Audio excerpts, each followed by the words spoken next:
앞서서 말씀드린 것처럼 이스라엘의 공습이 좀 있었습니다. 그래서 관련된 내용을 좀 먼저 보도록 할 텐데요. 이스라엘이 6월 13일에 전투기 수십 대를 동원하면서 이란의 핵시설 등 군사시설을 포함을 해서 선제 공격을 단행하게 되면서 중동 리스크가 불거지게 됐습니다. 일어서는 사자라는 작전으로 명명된 이번 공습 같은 경우에는 이란의 핵무기 시설을 일단은 개발하기 전에 사전에 좀 저지하기 위한 것으로 해석이 되고 있습니다. 일각에서는 이란 쪽에서 무기를 만들 수 있는 우라늄, 그러니까 농축된 우라늄 60% 정도 가지고 있는 상황이라서 '잘못하면 핵을 개발할 수도 있겠구나.'라는 생각이 좀 들어서 이스라엘이 선제적으로 좀 저지하기 위해서 나섰다라는 시각들도 좀 있고요. 네타냐후 총리 같은 경우에는 "이란 국민이 아니라 독재 정권과 싸우기 위한 것이다."라고 주장을 했습니다. 그리고 실제적으로 이스라엘 안에서도 네타냐후 총리에 대한 지지도가 높지 않고 평도 좀 좋지 않다 보니까 이에 대한 내부적인 문제를 시선을 좀 외부로 돌리려고자 하는 의도도 있었을 것이다라는 이야기도 있습니다. 이스라엘 국방장관도 이 기회를 놓치면 이란의 핵무기를 막을 수 없다라고 강조하기도 했습니다. 공습 결과로는 이란의 혁명수비대 총사령관, 고위 인사들, 핵을 연구하는 과학자들이 사망을 한 것으로 알려져 있고요. 민간인도 최소 12명 정도 숨졌습니다. 미국은 이스라엘의 단독 행동임을 좀 강조하는 모습이었고요. 작전에 관여하지 않았다라고 선을 그었습니다. 마크 루비오 미 국무장관은 미국은 이번 공격에 개입하지 않았고 이란이 미국을 표적으로 삼아서는 안 된다라고 이야기를 했습니다.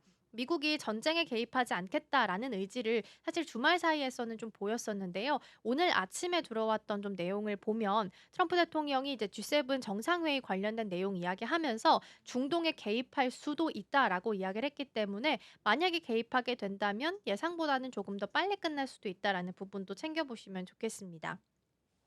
당연히 이란은 즉각 보복을 할 수밖에 없는 상황이었죠. 그래서 이스라엘은 가혹한 응징을 받게 될 것이다라고 강경하게 천명을 한 상황이고요. 이틀 앞으로 다가왔었던 날, 그러니까 13일 기준으로 15일이 사실은 핵 협상이었는데 이건 취소가 되면서 중동 위기가 심화되는 모습을 보였습니다.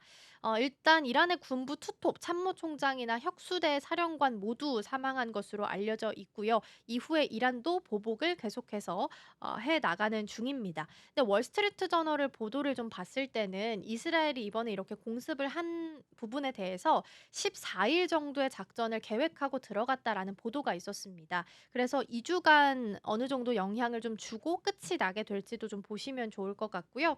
일각에서는 중동 사태가 좀 고조될 경우에는 유가가 배럴당 130달러까지 치솟을 수 있다라는 이야기가 나오고 있습니다. 이란이 그 호르무즈 해협을 봉쇄하게 되면 이렇게 가격이 오를 수 있다라는 우려감 때문인데요. 보통 이제 전 세계 에너지가 여기를 한 20% 통과하고 있는 상황이고요. 보통 호르무즈 해협은 여길 봉쇄하게 되면 우회할 수 있는 통로가 없습니다. 홍해는 통로 우회할 수 있는 사단로가 있지만 호르무즈 해협은 통로가 없어서 여기가 봉쇄되게 되면 가격이 당연히 오를 수밖에 없는 상황이다라고 보시면 될 것 같고요. 지금 전 세계 LNG의 3분의 1 그리고 석유의 6분의 1이 지금 호르무즈 해협을 통해서 통과되고 있는 상황입니다. 국내로 들어오고 있는 중동산 원유도 호르무즈 해협을 통해서 수입되기 때문에 여기가 봉쇄되면 가격이 오를 수밖에 없는 상황이고요. 이에 대해서 JP모건 쪽에서는 만약에 이게 정말 사태가 심각해지게 된다면 유가가 배럴당 130달러까지도 오를 수 있다라는 이야기를 내놓기도 했습니다. 이번에는 기존에 있었던 보잉 관련된 사고 소식을 좀 볼까 합니다. 지난 12일에 추락했던 에어 인디아 관련된 소식인데요. 여객기에서 100명이 넘는 사망자가 있었고 유일하게 단 한 명의 생존자가 나왔습니다. 이번에 사고가 났던 기종이 보잉 7878 드림라이너 기종입니다. 그래서 이 드림라이너 기종 같은 경우에는 그동안 사고가 한 번도 나지 않았던 비행기였는데 이번에 에어 인디아 사고가 나면서 도대체 사고가 왜 났을 것인가에 대해서 관심이 좀 몰리고 있는 상황입니다. 이유는 다양하겠지만 일단 일각에서 제기되고 있는 가장 무게추가 옮겨지는 이론 중에 하나는 세대 충돌 그리고 하나 나머지는 이제 엔진 고장이 거론되고 있고요. 아직까지 정확하게 밝혀진 바는 없습니다. 생존자는 유일하게 딱 한 명이고요. 가족 방문을 마치고 귀국하던 비상구 옆좌석에 앉았었던 11A 좌석에 앉아 있던 사람만 유일하게 살았습니다. 그래서 생존에 결정적인 역할을 했던 게 비상구 좌석이다라는 부분도 나오기도 했고요.